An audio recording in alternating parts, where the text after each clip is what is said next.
ఇప్పుడు మీకు రసం ఎలా పెట్టుకోవాలో చూపిస్తాను చూడండి. ఫస్ట్ టమాటాలు ఇలా గిన్నెలో తీసుకొని ఇలా చేతితో మెత్తగా అనుకోవాలి. ఇలా చేతితో నలిపేయాలి మొత్తం,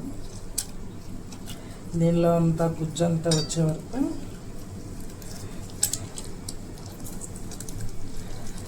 ఇలా పెట్టుకుంటే రసం చాలా బాగుంటుంది. ఒకసారి కూడా మీరు కూడా ఒకసారి చూడండి.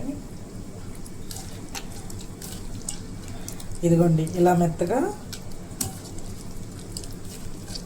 ఇలా మెత్తగా అయ్యే వరకు ఉంచుకోవాలి, నలుపుకోవాలి మెత్తగా. చూసారా, మెత్తగా అయిపోయింది.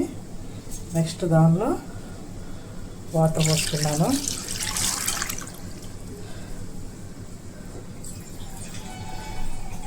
దానికి సరిపడా వాటర్.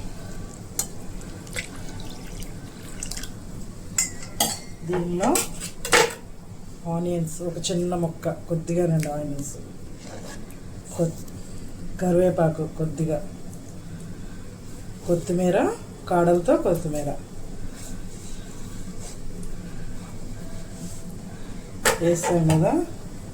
ఇంక దీనిలో నేను మిరియాల పౌడర్, మిరియాలు కొద్దిగా తీసుకొని కొట్టుకున్నానండి కచ్చాపచ్చాగా.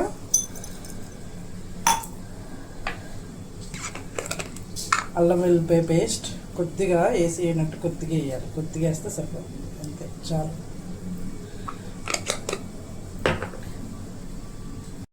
తర్వాత సాల్ట్ తగినంత, నేను కల్లుప్పు వేస్తున్నాను, సాల్ట్, పసుపు కొద్దిగా, చిటికెడు చింతపండు నేను ఆల్రెడీ టమాటా వేసాను కదా, ఇది కొద్దిగా పెడతాను కదా, కొద్దిగా వేసుకుంటే సరిపోతుంది, ఎక్కువైనా బాగోదు.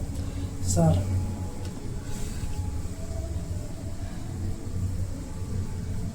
నెక్స్ట్ దీనిలో ఎండుమిర్చి అండి, ఎండుమిర్చి ఒకటి తీసుకుని ఇలా తెంపుకొని వేసుకోవడమే. జీలకర్ర కొద్దిగా, మెంతులు కొద్దిగా, అంతేనండి. ఇలా అన్నీ కలిపేసుకొని ఇలా పెట్టేసుకొని మరగనిచ్చి లాస్ట్లో తాలింపు పెట్టుకుంటే చాలా అంటే చాలా బాగుంటుంది. టమాటా రసం ఇప్పుడు మనం పొయ్యి మీద పెట్టేసుకుందాం.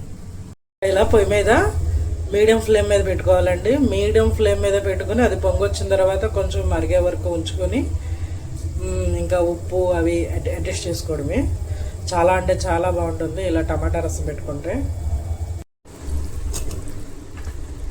ఇప్పుడు చారు చూద్దాము. రసం చూసారా,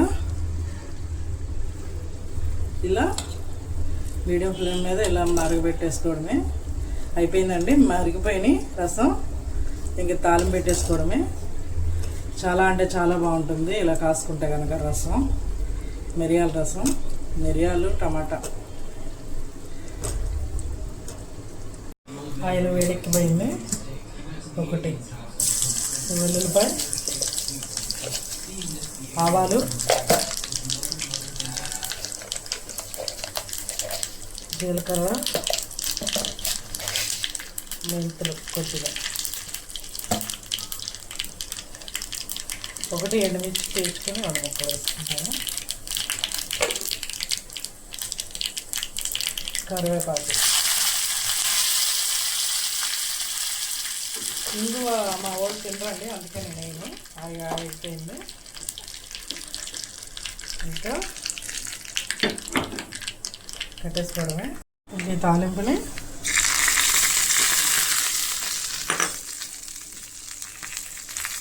చాలు వేసుకోవాలి తప్పదు. ఇలా లాస్ట్లో తాలింపు వేసుకుంటే అది చాలా బాగుంటుంది ఫ్లేవర్.